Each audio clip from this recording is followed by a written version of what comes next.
श्री शिवाय नमस्तुभ्यम। हम सबको पता है कि आज है 17 दिसंबर यानी कि पौष मास का पड़ने वाला पहला मंगलवार का दिन।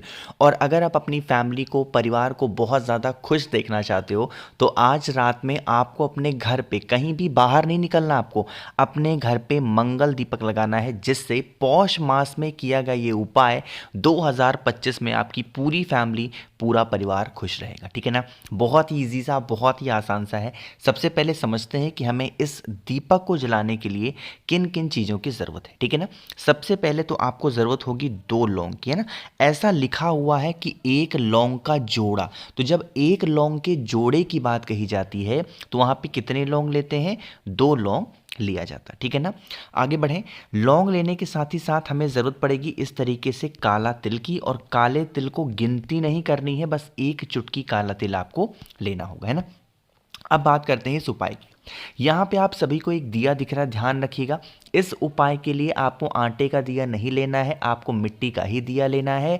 और दीपक के अंदर ना तो आपको घी डालना है, ना तो आपको तिल का तेल डालना है।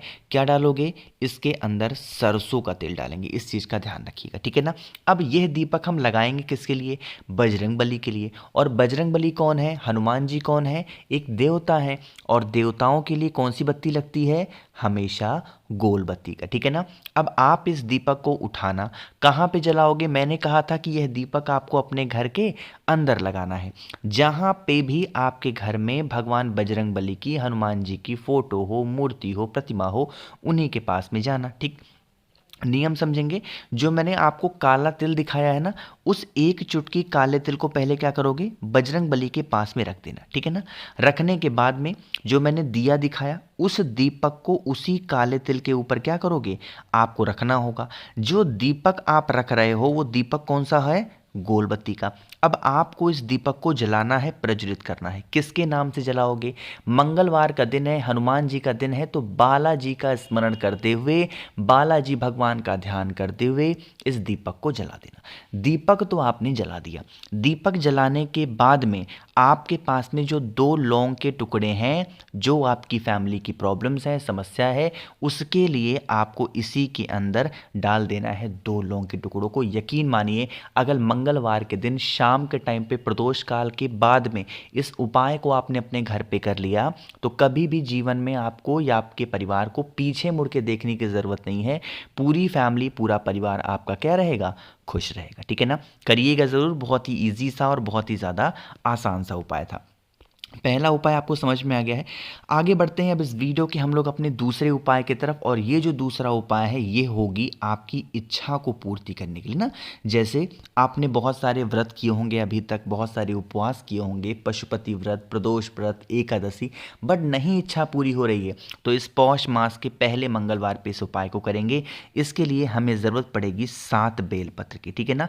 देखो, अब बेलपत्र अगर आपको नहीं मिल पाती है तो ध्यान रखिएगा, तुलसी माता का पत्ता छोड़ करके आपके घर के अंदर या आपके घर के आसपास में कोई भी 7 पत्ते आपको मिल जाते हैं, उनको लीजिएगा। और उनको लेने के बाद में सबसे पहले बजरंग बली के पास में जाएंगे और उन 7 पत्तों को एक एक करके, एक साथ समर्पित मत करना, एक एक करके बजरंग बली के पास में समर्पित कर देना। पहला काम हुआ। समर्पित करने के बाद में हनुमान चालीसा का पाठ करना। जो भी विनती करनी हो, जो भी आपको उनसे कहना हो, आप उन सारी चीज़ों को कह देना।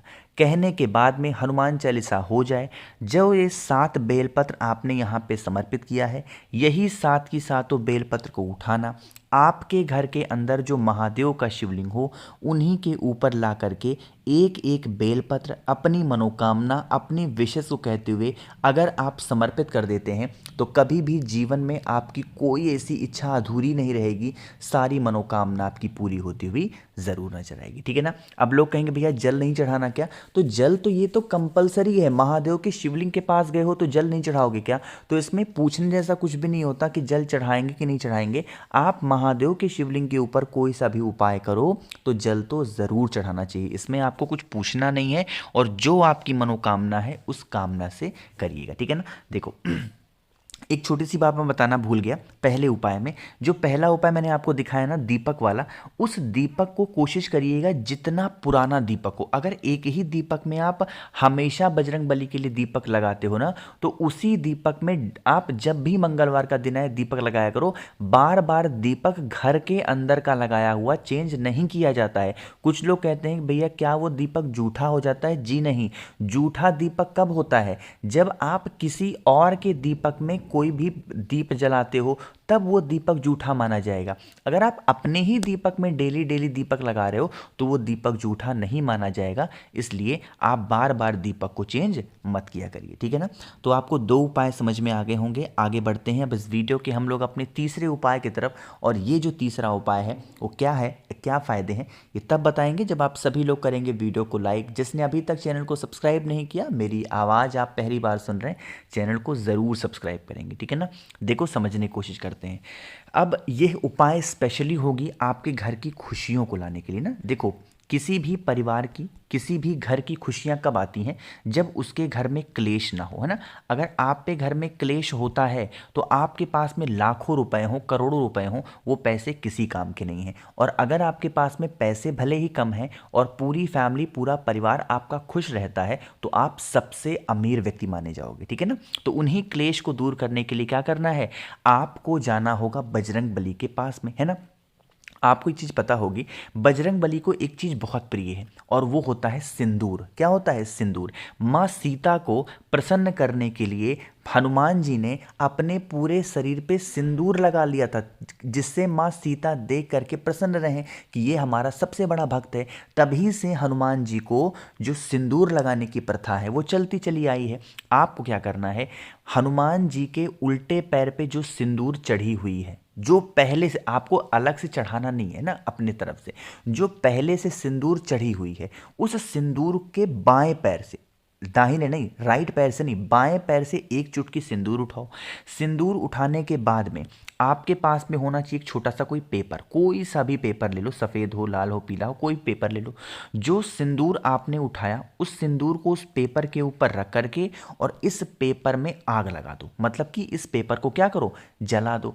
जब आप इस पेपर को जलाओगे ना, इसके अंदर से राख निकलेगी, ठीक है ना। उसी राख को रतिमान भगवान, जो हनुमान जी है ना, उनके दूसरे नंबर के छोटे भाई का क्या नाम है, रतिमान। तो वही रतिमान के नाम से अगर आप अपने घर के प्रत्येक दरवाजे पे एक एक बिंदी उसी राख की लगा देते हैं रतिमान भगवान के नाम से, तो कभी आप पे घर में नजर नहीं लगेंगे, टोने टोटके नहीं लगेंगे और आपका पूरा परिवार खुश रहेगा। क्लेश वगैरह तो कभी नहीं होगा, ठीक है ना। करिएगा, भूलिएगा नहीं कोई लोग। 3 उपाय आपको समझ में आ गए हैं। आगे बढ़ते हैं इस वीडियो के हम लोग सबसे आखिरी और बहुत ही ज़्यादा छोटे से उपाय की, जो कि हम सभी को करना होगा। यह उपाय स्पेशली किसके लिए है? अगर आपके घर का कोई बच्चा है, या आपके पति हैं, या आपकी पत्नी है, इनसे आप बहुत परेशान हो गए हो, इनके क्रोध से, इनके गुस्से से, इनके बात करने के वे से, तरीके से, तो आप इस उपाय को करिएगा। इसके लिए आपको 3 बेलपत्र की ज़रूरत है, ठीक है ना। बहुत स्पेशल सा उपाय है। कितने बेलपत्र लोगे? 3 बेलपत्र। जो भी व्यक्ति घर में आपके क्लेश कर रहा, गुस्सा कर रहा है, चाहे जो भी हो, जब वह व्यक्ति सो रहा हो, जग रहा हो तब नहीं, जब वह व्यक्ति सो जाए, तो जो 3 बेलपत्र मैंने आपको दिखाए हैं उसके हाथों से स्पर्श कराना। क्या करोगे? उसके हाथों से स्पर्श कराना, और स्पर्श कराने के बाद में आपके घर के अंदर जो महादेव का शिवलिंग हो उन्हीं के पास लेकर के जाना। माँ पार्वती का एक और नाम है, वो कौन सा नाम है? माता उमा। तो माता उमा के नाम से एक एक बेलपत्र महादेव के शिवलिंग के ऊपर अगर आप उस व्यक्ति से टच करा करके लेके चढ़ा देते हैं, तो उस इंसान की जो भी क्रोध करने की क्षमता होती है उसमें आपको कमियां देखने को मिलेंगी और वो इंसान धीरे धीरे सुधर ज़रूर जाएगा। तो मैंने कोशिश की है आप सभी को पौष मास के पहले मंगलवार के स्पेशल से उपाय को समझाने की। वीडियो पसंद आती हो तो लाइक किया करिए। कुछ पूछना है, नहीं समझ में आया, नीचे कमेंट सेक्शन में पूछें। और मेरे जितने भी भाई बहन आवाज़ आज मेरी पहली बार सुन रहे हैं, चैनल को ज़रूर सब्सक्राइब करेंगे। श्री शिवाय नमस्तुभ्यं।